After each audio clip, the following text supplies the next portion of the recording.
आज आपकी ये थर्ड क्लास है डेप्रिसिएशन में। और देखिए कुछ क्वेश्चंस आज मैं डिस्कस करूँगा, कंप्लीट क्वेश्चंस हम करेंगे नहीं, क्योंकि ऐसे क्वेश्चंस हमारे पास बहुत आएंगे करने के लिए, ठीक है ना। तो उसमें देखिए सबसे पहले आपको 9th क्वेश्चन दिख रहा है, यह R limited bought a machinery for 30,000 1st April 2014. One machinery was purchased on October 2014 costing 20,000 and on 1st July 2015 new machinery for 10,000 was added to the existing machinery. 2014 में आपने दो मशीनरी परचेज की है, एक 1 अप्रैल को और एक 1 अक्टूबर को, और 15 में भी एक मशीनरी परचेज किया आपने, और 1 जनवरी 16 को आपने जो मशीनरी 1 अप्रैल 14 को परचेज की थी उसका 1/3 सेल कर दिया। And show the machinery account in the book of the company, rate depreciation 10%, reducing balance method and this and that. अगर ये सवाल अभी हम करवाएंगे तो ये बहुत रिपीटेशन हो जाएगा। इस तरह के बहुत क्वेश्चंस आपके आने वाले हैं अभी और भी, तो इसको आप ट्राई कर सकते हैं खुद से, ठीक है ना। नहीं ट्राई कर पाएंगे तो और भी बहुत क्वेश्चंस है जिसके साथ हम करवाएंगे इसको, आपको चिंता नहीं करना है, कुछ अच्छे अच्छे क्वेश्चंस पिकअप करेंगे हम।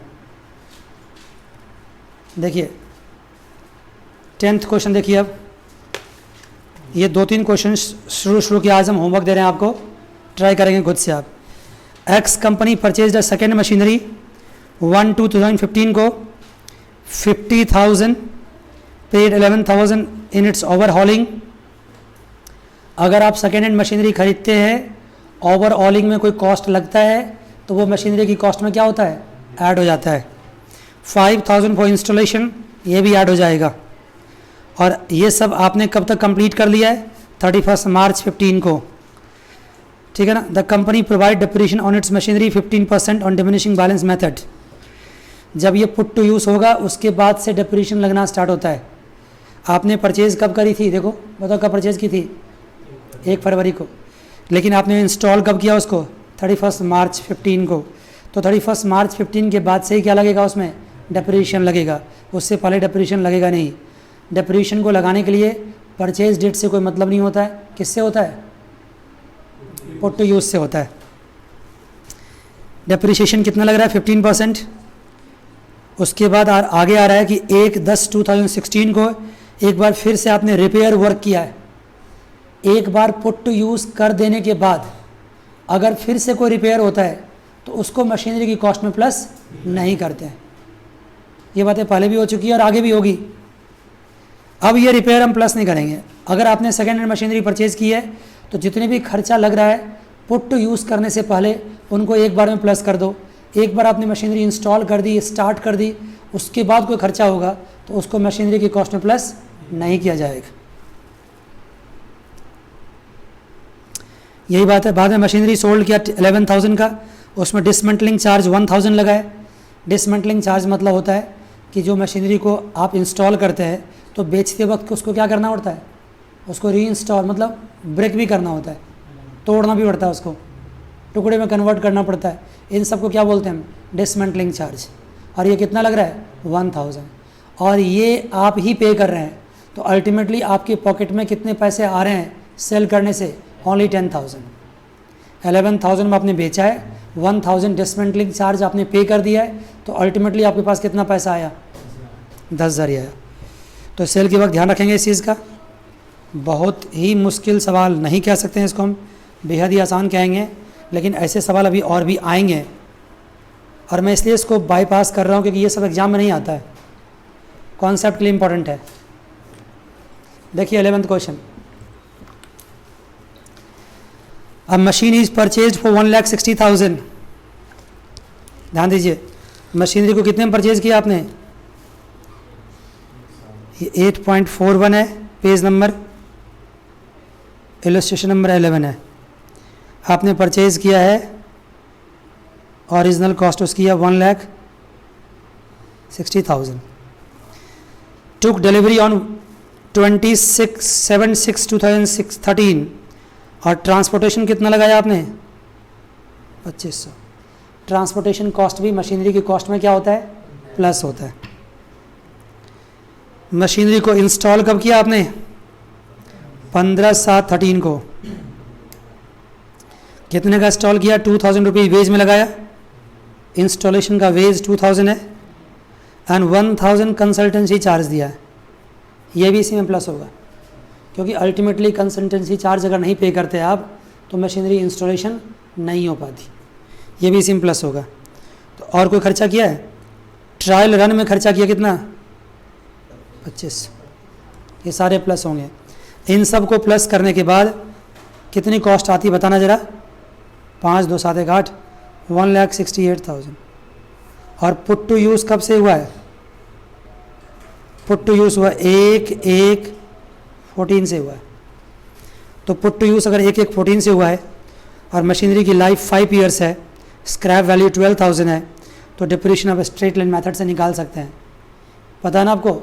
अगर रेट ऑफ डिप्रेशन नहीं दिया होता है तो ओरिजिनल कॉस्ट मैंने scrap value divide by number of years in use, ये क्या निकलता है?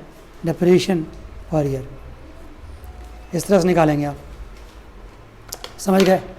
तो इसमें जितने भी कॉस्ट है सबको प्लस किए, और डिप्रेशन कब से लगाना स्टार्ट करेंगे? पुट टू यूज़ से लगाना स्टार्ट करेंगे। और पुट टू यूज़ कब से हो रहा है? 1/1/14 से हो रहा है। कभी ये मत गलती करना कि जब आपने परचेज़ किया है तब से डिप्रेशन लगाना, डिप्रेशन वहाँ से लगेगा। इसके अलावा इसमें प्रोविज़न फॉर डिप्रिसिएशन भी बनाना है।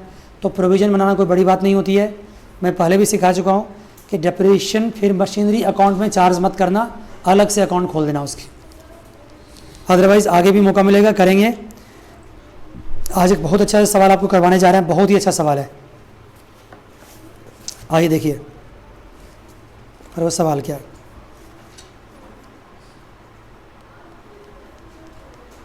ये सवाल को देखिए आप, 12th क्वेश्चन है।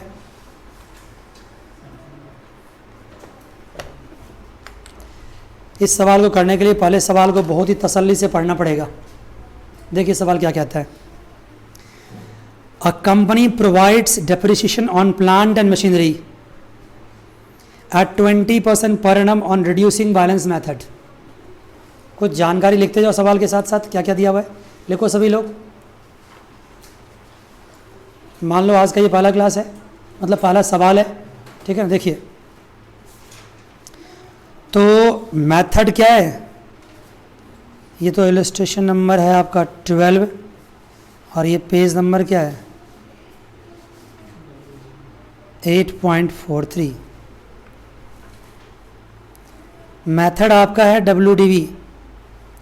मैंने कहा था पहले जानकारी ढंग से लिखो, उसके बाद डिप्रिसिएशन का रेट क्या है?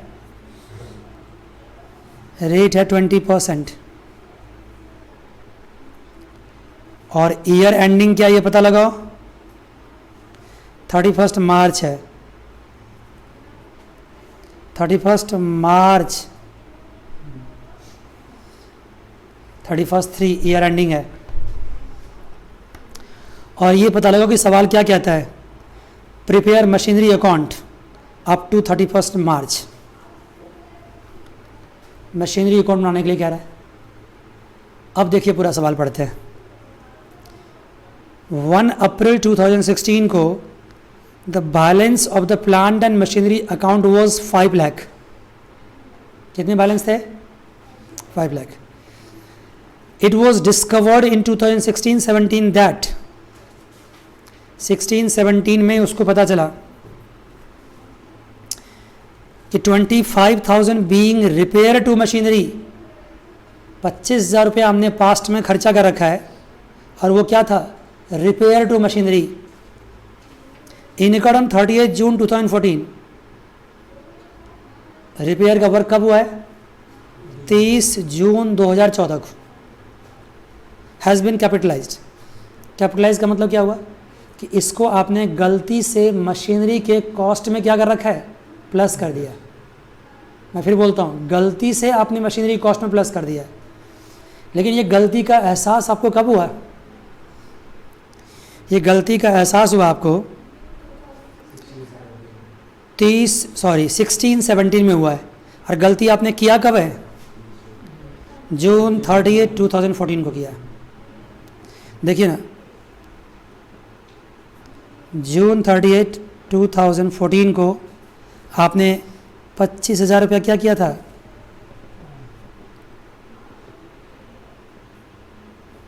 कैपिटलाइज्ड कर दिया था।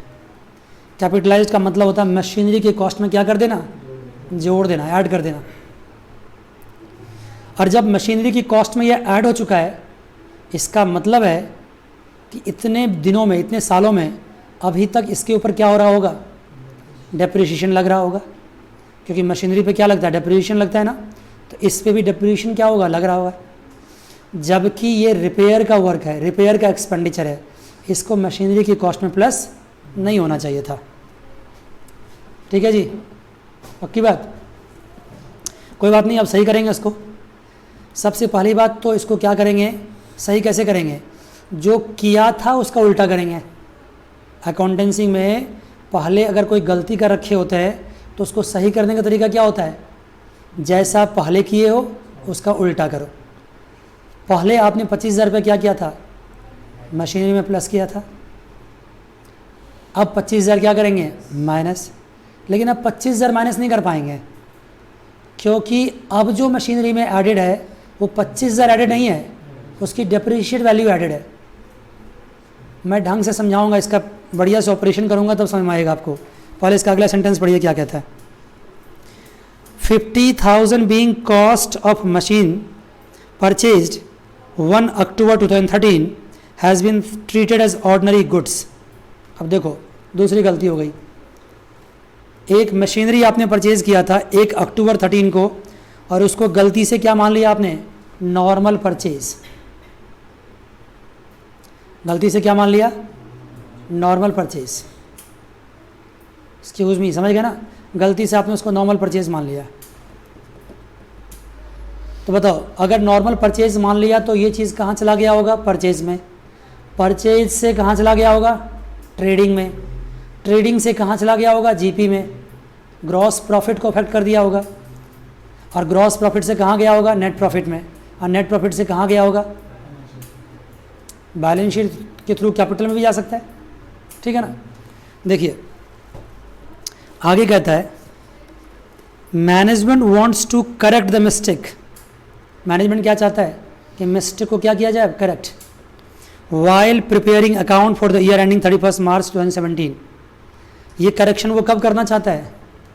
करेक्शन करना चाहता है 31 मार्च 2017 को, ये करेक्ट करना चाहता है।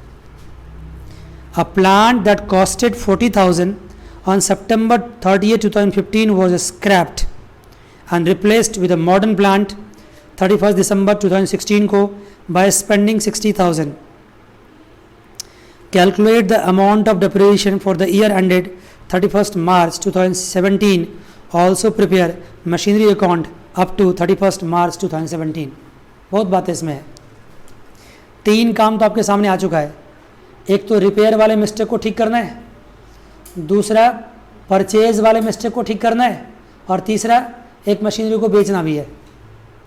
ठीक है ना? और एक को खरीदना भी है। लेकिन जो बेचने और खरीदने की बात है वो कोई मिस्टेक नहीं है, उसको तो बस आपको करके दिखा देना है। जो मिस्टेक की बात है वो क्या है? रिपेयर वाली बात मिस्टेक है, और कौन सी बात मिस्टेक है? परचेज वाली बात मिस्टेक। ये 2 चीज़ तो मिस्टेक हुआ है। तो आइए सबसे पहले मिस्टेक को ठीक करते हैं। और मिस्टेक में सबसे पहले क्या करते हैं? सवाल तो आपके सामने आ चुका है। मैं कहता हूँ अगर आप तसल्ली से नहीं करेंगे तो सवाल भूल जाइए, नहीं कर पाएंगे। बहुत ही आराम से करना पड़ेगा आपको। सबसे पहला काम करते हैं हम रिपेयर का। रिपेयर का जो एक्सपेंडिचर था वो 25,000 का था, और ये कब हुआ था? 30/6/14 को हुआ था। और इस गलती का एहसास आपको कब हुआ है? ध्यान सुनना, 16/17 में हुआ है। 16/17 का मतलब क्या था? 1/4/16 से लेकर के 31 मार्च 17 के बीच में आपको हुआ है। कौन सी डेट को हुआ है? नहीं पता सर। क्या 1 अप्रैल को हुआ? नहीं पता। क्या 30 जून को हुआ? नहीं पता। क्या 31 मार्च को हुआ? नहीं पता।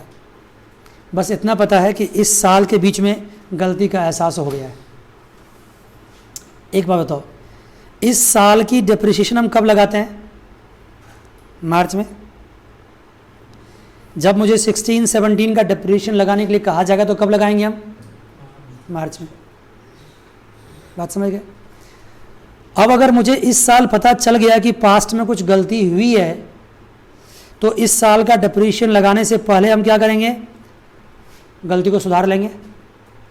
ध्यान सुनना, एक बार पता चल गया है कि गलती हुई है तो गलती को पहले सुधारोगे कि पहले इस साल का डिप्रिसिएशन लगाओगे? गलती को सुधारोगे। You have to rectify the mistake first, then you will think about what? Charging depreciation of this year. तो ये जान लो कि 31 मार्च 17 को इस साल की डिप्रिसिएशन पहले नहीं लगेगी, पहले क्या होगी? मिस्टेक्स रेक्टिफाई होगी। ये बात मैं क्यों कहना चाहता हूँ? क्योंकि जो भी मिस्टेक्स आपका हुआ है उस पर जो भी डिप्रिसिएशन लगा है या नहीं लगा है वो कब तक हुआ है? 1/4/16 तक, मतलब इससे पहले तक। मिस्टेक्स कब तक हुआ है? इससे पहले तक हुआ है। क्यों भाई? 16-17 में मिस्टेक क्यों नहीं हुआ? बोलो ना, 16-17 में मिस्टेक क्यों नहीं हुआ? क्योंकि 16-17 में तो गलती का एहसास हो गया, पता चल गया गलती क्या हुई है। तो जब गलती का एहसास हो गया तो 16-17 में कुछ भी गलत नहीं किया गया होगा। जो गलत किया गया कब किया गया है? इससे पहले किया गया है। और इससे पहले वो परचेज कब हुआ है? 30/6 को। इसका मतलब मिस्टेक कौन कौन से साल में हुआ? देखो ना, 30/6/14 से लेकर के 31 मार्च 15 और 1 अप्रैल 15 से लेकर के 31 मार्च 16। बस इसी बीच में क्या हुआ है? मिस्टेक हुआ है। देखो बहुत जरूरी है इन बात को समझना कि गलतियां आपने कब करी है। गलतियां बस इसी 2 साल में हुआ है। 1 साल तो पूरा साल है भी नहीं, 9 मंथ्स है। अप्रैल और मई और जून बिता करके है 9 मंथ्स है। देखो ना, 30 जून का मतलब जून बीत चुका है। 9 मंथ्स ये हो गया और 1 साल ये हुआ। तो 9 मंथ्स और 1 साल में आपने गलती करी है।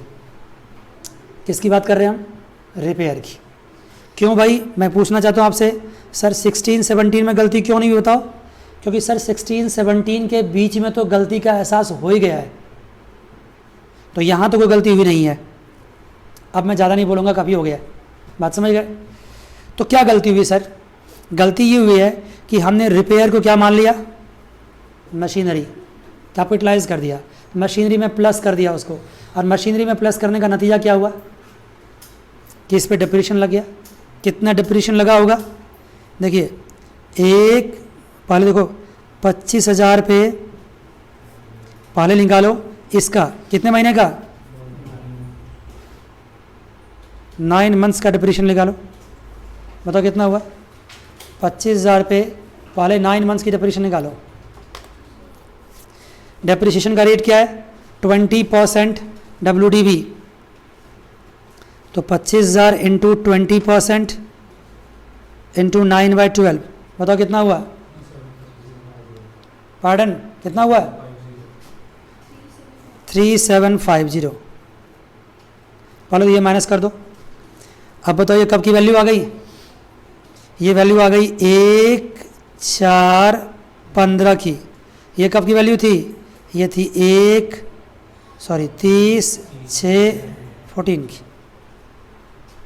कितनी वैल्यू आई बताइए प्लीज़? 21,250। फिर से इस पर डिप्रिसिएशन लगाओ 20% एंड पूरे साल के लिए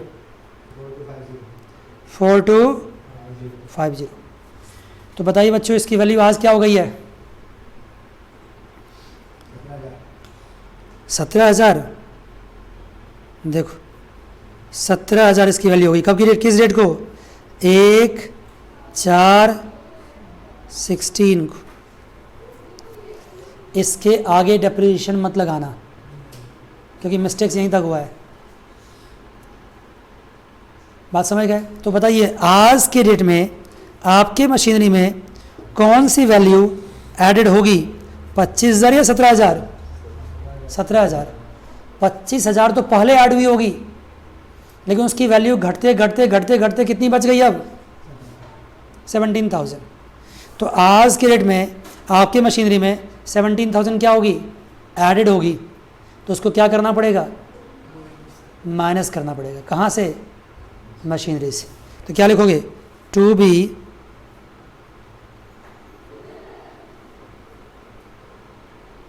deducted from the machinery total value. Machinery की टोटल वैल्यू से क्या करेंगे आप, इसको माइनस करेंगे। मशीनरी के टोटल वैल्यू से क्या करेंगे, इसको माइनस कर देंगे, क्योंकि पहले ही गलती करके हमने ऐड किया था, तो अब क्या करना पड़ेगा, माइनस। 25,000 क्यों नहीं माइनस करेंगे, क्योंकि 25,000 घटते घटते घटते घटते कहाँ तक पहुँच गया है, 17,000 तक। तो आज कितना एडेड है, 17,000 एडेड है, तो उसको क्या करना पड़ेगा, माइनस करना पड़ेगा। ये बात किसकी हो गई आपकी, रिपेयर की। यहाँ तक लिख लिया आपने। आइए इसी तरह से ऑपरेट करते हैं दूसरी गलती को।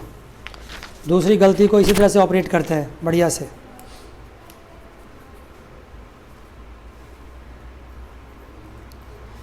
अगर ढंग से सर्जरी नहीं करोगे ना तो मिस्टेक हो जाएगा आपसे। देखिए क्या है, दूसरी गलती क्या हुई है कि सर एक गलती ये हुई है, सेकेंड एडजस्टमेंट है ये कि 50,000 रुपया मशीनरी था, 1/10/2013 को ओरिजिनल कॉस्ट 50,000 रुपये की थी। इसको गलती से मशीनरी नहीं माना गया बल्कि क्या मान लिया गया, परचेज। तो 50,000 को मशीनरी में क्या करना चाहिए, प्लस करना चाहिए। लेकिन ये 50,000 प्लस कब करना चाहिए था, 1/10/2013 को। और आज कौन सा दिन की बात कर रहे हैं हम, 1/4/2016 की बात कर रहे हैं। 31 मार्च 17 की बात अभी मत करना, अभी किसकी बात करना, 1/4/16 की बात करना, जब तक गलतियां आपकी हुई है। तो बताओ ना गलतियां कौन कौन से ईयर के बीच में हुई है, 1/10/2013 से लेकर के 31 मार्च 14, फिर 14/15 और फिर 15/16। ये 3 साल में ये मिस्टेक्स हुआ है। ये 3 साल तक हमने इसको मशीनरी में प्लस नहीं कर पाया। तो क्या आज मुझे 50,000 प्लस कर देना चाहिए, नहीं, आज हम 50,000 प्लस नहीं कर सकते, क्योंकि आज उसकी वैल्यू क्या हो गई होगी, कम हो गई होगी। तो पहले इसकी डेप्रिसिएशन वैल्यू निकालेंगे और फिर उसको मशीनरी में क्या करेंगे, हम प्लस करेंगे। बताइए अगर मैं 1/10/2013 को ओरिजिनल कॉस्ट कितना दिखाऊं, 50,000, तो माइनस एस पहले क्या करेंगे, इसमें से हम डेप्रिसिएशन इसमें से माइनस करेंगे। तो बताइए बच्चों कितना डेप्रिसिएशन हो जाएगा, बोलो प्लीज। 20% 10,000 और उसका हाफ कितना, 5,000। तो बैलेंस कितना बचेगा, 1/4/14 को बैलेंस कितना बचेगा, 45,000। 1/4/14 को बैलेंस कितना बचेगा, 45,000। अब लेस कीजिए यहाँ से क्या, फिर से डेप्रिसिएशन कितना होगा सर, 9,000। 1/4/2015 कितना बच जाएगा, 36,000। फिर से लेस कीजिए डेप्रिसिएशन 7,200। 1/4/2016 कितना बचेगा, पार्डन, 28,800। इसका मतलब है कि आज मुझे मशीनरी में कितना प्लस करना चाहिए था, 28,800। आज मुझे मशीनरी में 28,800 प्लस करना चाहिए था। तो कोई बात नहीं, जो गलती हो चुकी है उसको क्या करेंगे, आप प्लस करेंगे। लेकिन अगर आप देखोगे तो आपको प्लस करने के लिए कितना आइटम है, प्लस करने के लिए कितना है, मशीनरी में प्लस करने के लिए 28,800 है और मशीनरी में माइनस करने के लिए कितना है। तो क्यों ना इसका हम नेट इफेक्ट निकाली जाए। बताओ नेट इफेक्ट कितना होगा इसका, नेट इफेक्ट होगा इसका कितना बताओ प्लीज, 11,800। अगर हम प्लस माइनस अलग अलग करेंगे उससे अच्छा क्या है कि एक बार नेट अमाउंट निकाल ले और उसको क्या कर दें, प्लस कर दें। कहाँ प्लस कर दें? मशीनरी में। बात समझ गए? लेकिन अब आपके दिमाग में एक दूसरा क्वेश्चन भी आता होगा। मशीनरी में प्लस करने का मतलब ये हुआ कि सर मशीनरी अकाउंट को क्या कर देंगे हम, डेबिट कर देंगे। कितने से? लेकिन सर क्रेडिट किसको देंगे? डबल एंट्री सिस्टम में सिर्फ प्लस तो नहीं होता, सिर्फ डेबिट तो नहीं होता, क्रेडिट भी दी जाती है। तो 2 किसको करेंगे सर? मैं आपसे पूछता हूँ, जब आपने रिपेयर को, एक्सक्यूज मी, जब आपने रिपेयर को रिपेयर नहीं माना, मशीनरी में प्लस कर दिया, तो वहाँ पे मशीनरी से माइनस करना था, तो उस रिपेयर को प्लस कहाँ पे करना था? एक्सपेंडिचर में। और जब रिपेयर एक्सपेंडिचर में प्लस होगा तो पीएनएल में क्या होगा? डेबिट। जब रिपेयर एक्सपेंडिचर में प्लस होगा तो पीएनएल में क्या होगा? डेबिट। जो कि डेबिट हम तब नहीं कर सके, डेबिट हम तब नहीं कर सके, तो अब क्या करेंगे? डेबिट करेंगे। बात समझ गए? जस्ट उसका उल्टा, जो प्लांट को हमने प्लांट नहीं माना, हमने परचेज माना, उस परचेज को हमने कहाँ डेबिट कर दिया होगा? ट्रेडिंग में। और ट्रेडिंग से कहाँ चला गया होगा? वो पीएनएल में। पीएनएल में नेट प्रॉफिट में चला गया होगा और अननेसेसरीली वहाँ पे डेबिट हो गया है। अब मुझे वहाँ क्या करना पड़ेगा? क्रेडिट। मतलब मैं क्या देखता हूँ कि जो चीज़ मुझे मशीनरी में करना चाहिए था वो वहाँ ना करके मैं कहाँ कर लिया? पीएनएल में कर दिया। और जो मुझे मशीनरी में नहीं करना चाहिए था, पीएनएल में करना चाहिए था, वो कहाँ कर दिया? मशीनरी में। तो अल्टीमेटली मशीनरी में जो भी एडजस्टमेंट करेंगे उसका करस्पॉन्डिंग एडजस्टमेंट कहाँ पे होगा? पीएनएल में ही होगा। बात समझ गए? एक बार आपसे पूछता हूँ, अगर रिपेयर जो आपने किया था वो मशीनरी में प्लस नहीं होता तो कहाँ जाता? पीएनएल में। और जो परचेज ऑफ मशीनरी आपने की थी, अगर वो परचेज नहीं था तो कहाँ जाता? मशीनरी में। तो अल्टीमेटली यहाँ पे जो भी एडजस्टमेंट हो रहा है वो मशीनरी और पीएनएल के बीच में ही हो रहा है। बात समझ गए? तो अगर हम मशीनरी को डेबिट कर रहे हैं तो क्रेडिट किसको करेंगे? पीएनएल को। तो यहाँ क्या लिखेंगे? 2 प्रॉफिट एंड लॉस अकाउंट। कितना? 11,800। नेट इफेक्ट में 2 पीएनएल अकाउंट 11,800। आप देख लीजिए, लगभग 20 मिनट से ऊपर मैं बोल चुका हूँ इन 2 एडजस्टमेंट को सिखाने के लिए। कोई फ़र्क नहीं पड़ता है, आप सीख रहे हैं ना। ऐसे सवाल आएंगे तो आपको ध्यान देना पड़ेगा, संभल के काम करना पड़ेगा। और मैं ये नहीं कहता हूँ कि ये सवाल एग्जाम में आ ही जाएगा, लेकिन इस तरह के सवाल से क्या होता है कि आप प्रिपेयर होते हैं किसी भी प्रॉब्लम को फेस करने के लिए। ठीक है ना? आइए देखिए, जैसे ही ये एडजस्टमेंट कंप्लीट हो चुका है, पास्ट मिस्टेक्स कंप्लीट हो चुका है, अब ये सवाल ऑर्डिनरी सवाल हो गया है। क्योंकि किसी भी साल में नई मशीनरी को परचेज़ करना, उसको सेल करना, उस पर डिप्रिसिएशन लगाना, ये सब तो हमारे लिए क्या है? पुरानी बात नहीं है? पुरानी बात। तो आइए अब क्या बनाते हैं हम? मशीनरी अकाउंट बनाते हैं। बनाइए machinery account.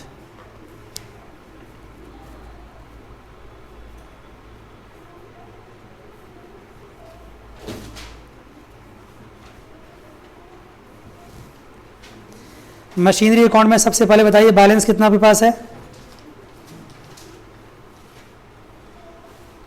2 balance brought down कितना था? Please tell me. 5 lakh balance था। मशीनरी अकाउंट में बैलेंस था 5 लाख। ठीक है?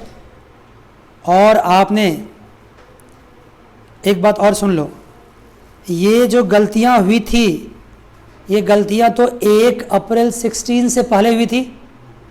और इस गलतियों का एहसास कब हो गया था? 16-17 में। लेकिन गलतियों के लिए जो रेक्टिफाइंग एंट्री पास हुआ है वो कब पास हुआ है? 31 मार्च 17 को। रेक्टिफाइंग एंट्री कब पास हुआ है? 31 मार्च 17 को। रेक्टिफाइंग एंट्री 31 मार्च 17 को पास हुआ है। इसलिए आप चिंता मत करना, 31 मार्च 17 को रेक्टिफाइंग एंट्री पास करेंगे हम। लेकिन उससे पहले क्या हुआ है? इस साल में कुछ मशीनरी और भी परचेज हो गए हैं। ये कब की बात है? 1/4/16 की बात। कब परचेज हुआ मशीनरी? देखो 31 दिसंबर को परचेज हुआ है। कितने का परचेज हुआ है? टू बैंक अकाउंट 60,000 का परचेज हुआ है। उसके बाद इसी साल एक मशीनरी को उसी दिन 31 दिसंबर को ही बेचा भी गया है, सेल भी किया गया है। स्क्रैप करना मतलब सेल होना होता है ना। देखो ना, 40,000 की प्लांट थी, वो स्क्रैप हो गया है, उसको रिप्लेस किया गया नई मशीनरी से। तो नई मशीनरी की एंट्री तो आपने पास कर दी, लेकिन जो स्क्रैप हुआ है उसकी एंट्री पास नहीं करोगे? करोगे ना? ठीक है। कितने का स्क्रैप हुआ है और कौन सी डेट को हुआ है? तो क्या लिखोगे सर? By bank. कितने का सेल हुआ है? 40,000 तो कॉस्ट थी उसकी। स्क्रैप कितने का हुआ है?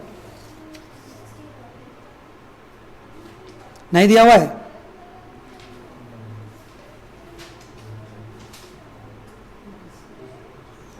दिया तो होगा कुछ ना कुछ।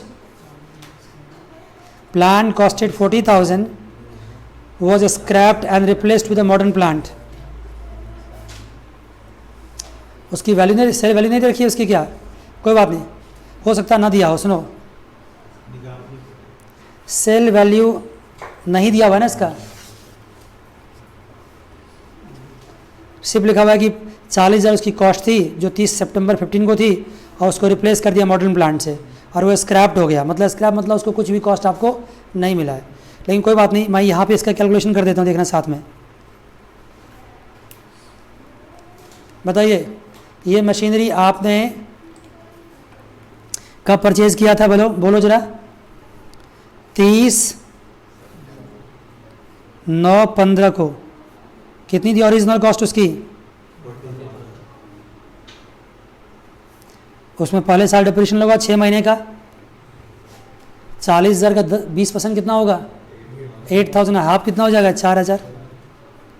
क्योंकि जब मशीनरी को हम स्क्रैप करते हैं तो उस दिन तक का डिप्रेशन लगाते हैं ना। कितना बच गया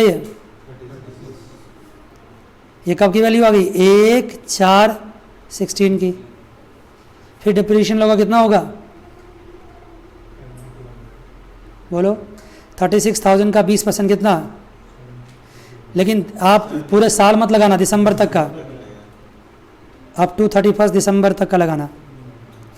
तो 7200 का 9/12 कितना हो जाएगा? 5400। डिफरेंस बताओ कितना आया?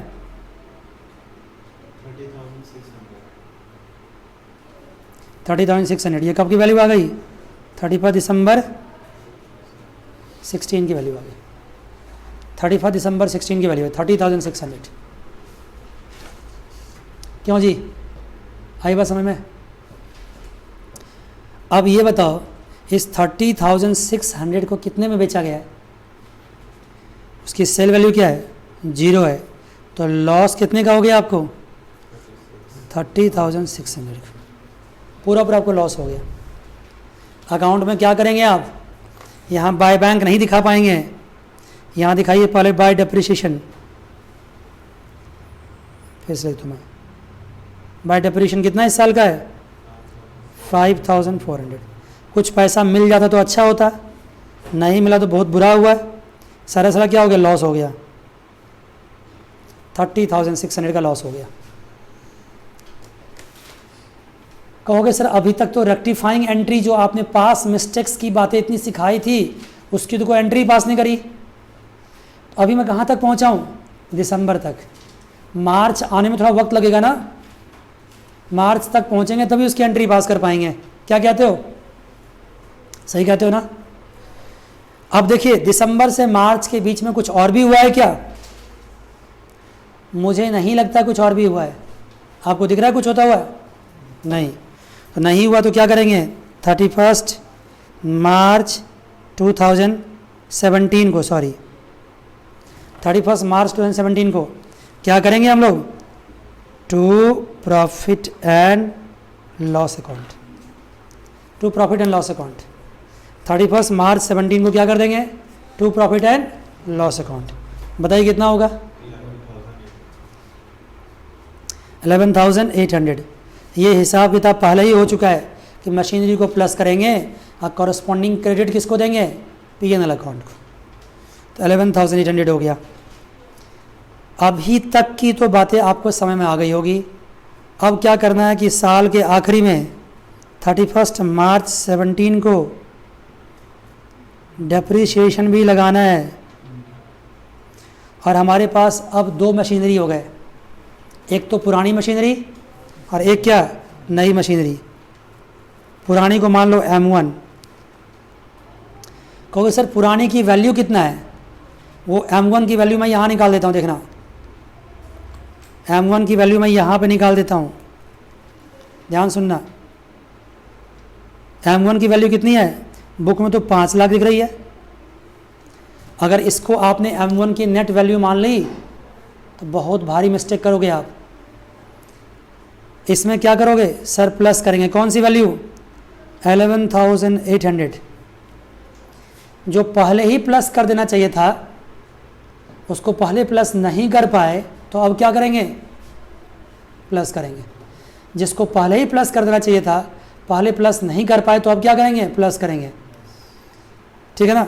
ये वैल्यू कब की है? सर ये वैल्यू 1/4/16 की है। और ये कैलकुलेशन भी कब तक का किया हुआ है? 1/4/16 तक का ही किया हुआ है। आपको विश्वास नहीं होता देख लो यहाँ पे, जो रेक्टिफाइंग आपने किया कब तक किया हुआ है? 1/4/16 तक का किया हुआ है। ये बात और है कि ऐड कब करोगे? 31 मार्च 17 को। ऐड जब भी कर लो आपकी मर्जी है, लेकिन हिसाब किताब कब की है? 1/4/16 की है।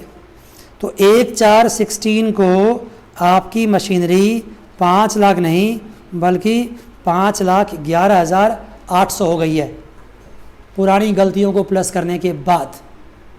मानते हो? सुन रहे हो ढंग से? एक्सक्यूज मी, आप सुन रहे हो? हाँ पक्का? ठीक है। कुछ लंबा सवाल है, पहली बार फेस कर रहे हो सकता प्रॉब्लम होता होगा आपको। आ रही समझ में? चलिए 5,11,800 देख लिया। लेकिन इसमें से कुछ माइनस भी करने होंगे। क्यों माइनस करने होंगे? क्योंकि एक मशीनरी ऐसा है जो कि आपका साथ छोड़ चुका है। कौन सा मशीनरी? साइड में दिख रहा है, जिसकी ओरिजिनल कॉस्ट कितनी थी? 40,000 की। कहोगे सर ये मशीनरी भी क्या 5 में ही प्लस था? ऑफ कोर्स प्लस था। तो उस 40,000 को यहाँ माइनस कर दें? नहीं, 40,000 माइनस नहीं कर सकते, क्योंकि 40,000 कब की वैल्यू है? 30/9 की वैल्यू है। और कौन सी वैल्यू मुझे माइनस करना है? 1/4 वाली। ये भी माइनस नहीं कर सकते क्योंकि ये वैल्यू कब की है? दिसंबर की है। ये वैल्यू माइनस नहीं कर सकते, ये कब की है? दिसंबर की है। तो जब 1/4 का वैल्यू निकालना है तो कौन सी वैल्यू माइनस करेंगे? 1/4 वाली। और 1/4 को कितनी वैल्यू थी इसकी? 36,000। तो 36,000 वाला एक मशीनरी था जो कि चला गया आपका साथ छोड़ करके। बात समझ गए? आप कहोगे सर 36,000 वाला मशीनरी तो गया 31 दिसंबर को, कभी भी गया, वो पहले कहाँ पे प्लस था? 5 लाख में। उसको क्या करना पड़ेगा? माइनस करना पड़ेगा। बात समझ गए? और माइनस कौन सी वैल्यू करेंगे? जो 1/4 वाली वैल्यू होगी वही माइनस करेंगे। यहाँ भी कौन सा प्लस करेंगे? 1/4 वाली वैल्यू प्लस करेंगे। नहीं समझे? मैं ये पूछना चाहता हूँ आपसे कि 5 लाख में इसकी कौन सी वैल्यू प्लस होगी? 1/4 वाली वैल्यू प्लस होगी। तो अब किसको माइनस करोगे? 1/4 वाले को ही माइनस करोगे। बताइए कितनी बैलेंस आ गई इसकी? बोलो प्लीज। 4,08,000। इस M1 पे क्या करोगे? डेप्रिसिएशन लगाओगे एट द रेट व्हाट? 20%। तो बताओ कितना डेप्रिसिएशन लगेगा?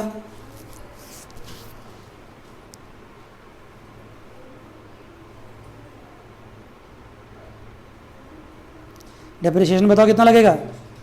हाँ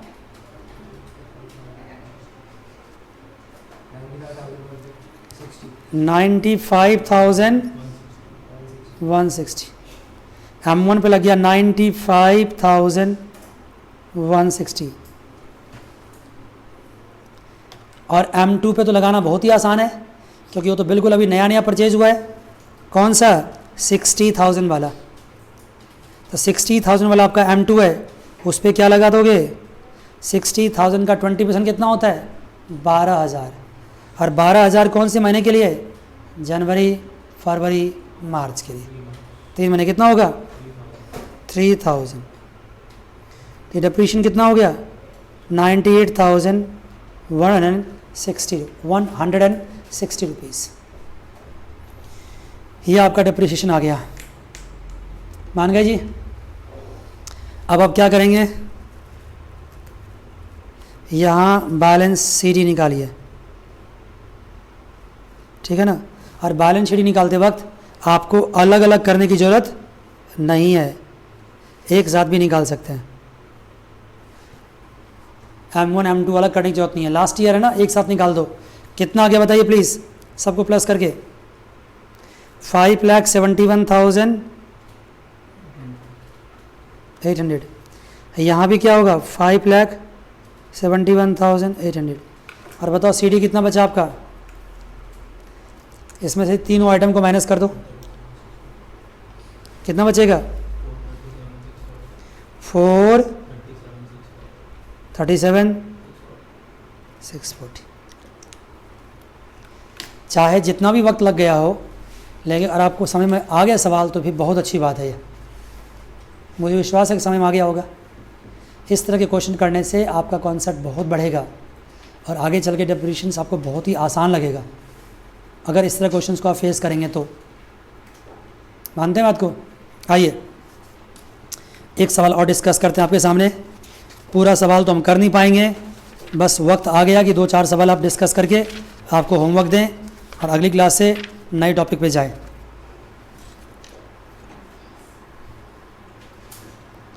देखिए 13 क्वेश्चन।